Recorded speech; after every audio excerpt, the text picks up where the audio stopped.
sinalizar para a sociedade algo que é insustentável e que esse cidadão, no futuro, vai pagar a conta. Quem é que paga a conta com a queda da atividade econômica, com o aumento da inflação? Nós estamos vendo aumento da inflação nos alimentos. Quem está andando na rua, né, quem tem relação com as pessoas mais pobres, como os políticos têm, como eu estou andando na rua aqui no Rio, nas campanhas aqui no Rio, a gente está ouvindo, as pessoas perderam a condição de comprar arroz e feijão para começar, entendeu? Então a gente sabe quem paga a conta, por isso que eu digo, popular dentro do teto, fora do teto é populista, e quem vai pagar a conta é a própria população. Não adianta você dar mais R$30, ampliar um pouquinho o Bolsa Família, ampliar a base, se os preços na ponta dos alimentos estão corroendo todos esses recursos que, em tese, são de boa qualidade para o cidadão. Então, dentro do teto, tudo que for dentro do teto é popular, tudo que for fora do teto, do meu ponto de vista, é populismo, que vai gerar uma grande recessão, e quem vai pagar a conta sempre será o brasileiro mais simples. É só olhar quem continua gastando e quem não está gastando. A classe A continua gastando. Outro dia teve uma matéria boa, na Oscar Freire estão gastando, na Rua Augusta o comércio todo fechado, uma cruzando na outra, dando um exemplo de São Paulo. Então nós não podemos, mais uma vez, transferir para o brasileiro mais simples a conta da nossa falta de coragem, para não falar em irresponsabilidade, muitas vezes, dos governos e da política. Excelentes colocações. Primeiro, condições econômicas. Podemos sustentar o ritmo? Vamos conseguir manter? Vejam, prudentemente eu lancei R$200, o auxílio emergencial logo no início, por duas razões. A primeira razão, eu não podia fazer um ultraje a quem já recebe assistência social. Como é que alguém do Nordeste ia aceitar se a partir de amanhã alguém, só porque vive no Sul e ganhava R$600, R$800, não confirmados, porque é um mercado informal de sobrevivência, né? Ele chega e declara, autodeclara, eu ganhava R$800 como ambulante. Por que ele vai receber R$800 agora se alguém, um irmão brasileiro, nordestino, pobre, ganha 200? Então eu tinha que botar 200. E pensando também, e se essa crise durar 2 anos? A gente aguenta, a gente tem fôlego. Com 200, 250, 300, nós conseguimos estender esse cobertor por mais tempo.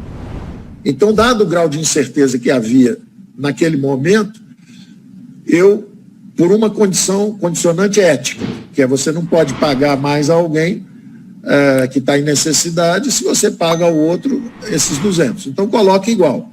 Agora, esteja flexível para subir um pouco. O que controla essa velocidade ou esse alcance?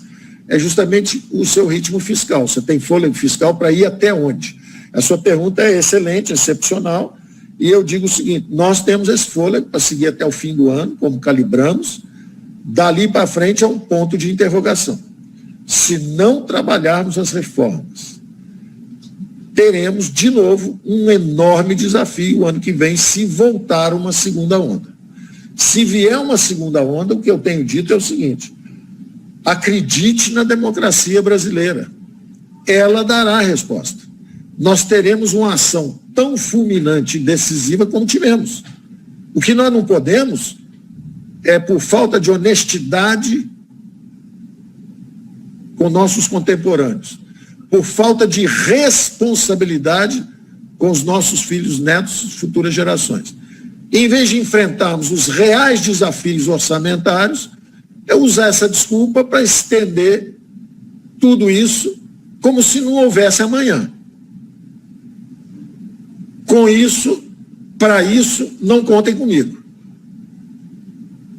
Contem comigo para uma resposta correta, politicamente, responsável com as futuras gerações. Então, evidentemente, que se vier uma segunda onda, nós vamos trabalhar da mesma forma, tão decisiva quanto foi a primeira.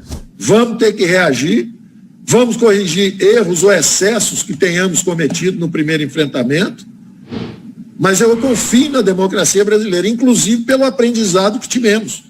É evidente que essas condições particularíssimas de pandemia que nós enfrentamos juntos, isso tem que ser uma cláusula do novo pacto federativo. O que acontece se amanhã subiu o nível do mar e 80% da população brasileira vive na costa.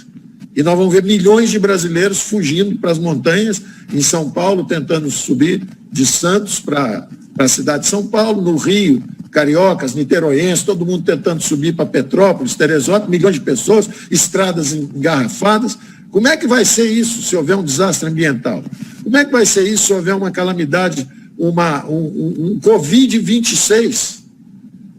Como é que nós vamos enfrentar isso? Então, nós temos que ter uma cláusula de calamidade pública, justamente que crie esse sistema de exceção para episódios onde precisemos preservar a vida e emprego de brasileiros. Mas nós não podemos, covardemente, por desfaçatez, por omissão de enfrentar os verdadeiros problemas brasileiros com orçamento, porque nós temos uma história longa de problemas orçamentários. Daí a nossa proposta de desvincular, desindexar, desobrigar as despesas, devolver os orçamentos públicos à decisão política. Chicago, na Universidade de Chicago, o professor Milton Friedman dizia, olha, a forma mais rápida, imediata e correta de ajudar o pobre é com dinheiro na veia. É na veia. Dá o dinheiro para o pobre. Porque se você criar um banco que vai transferir recurso para um grupo de trabalho, que por sua vez vai transferir para um estado, que depois vai levar para o município, que depois, até a coisa acontecer, já se perdeu na burocracia 90% dos recursos, ou na corrupção. Então, dê o dinheiro na veia. Ora, a ideia do Renda Brasil era fazer um produto evolucionário, inclusive celebrando a inclusão social, que foi feita pela social-democracia brasileira nos últimos 10, 15, 20 anos. O que é bom a gente tem que manter e melhorar e aperfeiçoar. Então, lá atrás, o senador Suplicy, quando falava de renda básica, universal e tal, até uma vez ou outra, quando nos encontrávamos, falávamos sobre isso, falava, olha, quem diria, senador Suplicy e o PT, junto com o Milton Friedman, bancando transferência de renda, não há nada mais construtivo do que isso, esse tipo de relacionamento, porque isso é a favor do Brasil. Então, nós estamos desenhando um Renda Brasil, que é um produto evolucionário. Primeiro, o PT juntou o Bolsa Escola com o Vale Transporte, com o Vale Gás e criou um produto evolucionário superior, melhor, dando dinheiro na veia, que foi o Bolsa Família. Foi um belíssimo programa social e meritoriamente deu muitos votos e muito protagonismo ao PT por muitos anos. E nós estamos desenhando um produto evolucionário, porque no nosso programa de trabalho ele não tinha nada a ver com ajuda emergencial. Ele está no programa de trabalho do presidente Bolsonaro. Estava na campanha presidencial, estava lá, criação da renda básica de cidadania, consolidando esses produtos. Então, quando se falou agora de aterrissagem, de sair do auxílio emergencial, o auxílio emergencial estava em 600, caiu para 300, e ele ia descer mais um pouco, suavemente, aterrissar num novo aeroporto, que seria o Renda Brasil. E aí você começa a esbarrar justamente, tem problema de teto, tem problema de fonte, que é justamente essa falta de capacidade nossa de lidar com o orçamento. Lidar com o orçamento, enfrentar o orçamento. Pegar o orçamento, descarimbar o dinheiro e decidir, sim, esse dinheiro vai para o Renda Brasil, ou vai para cá, ou vai para lá. Então nós temos que ter essa coragem de descarimbar esse orçamento. E a decisão vai ser, inclusive, generosa. Vai ser o seguinte, eu acho que a educação não pode perder o recurso. Ótimo. Então, em vez de falar que está indexado, todo ano os senhores vão dar um aumento igual à inflação para a educação. Passa a ser um ato, inclusive, de inteligência política.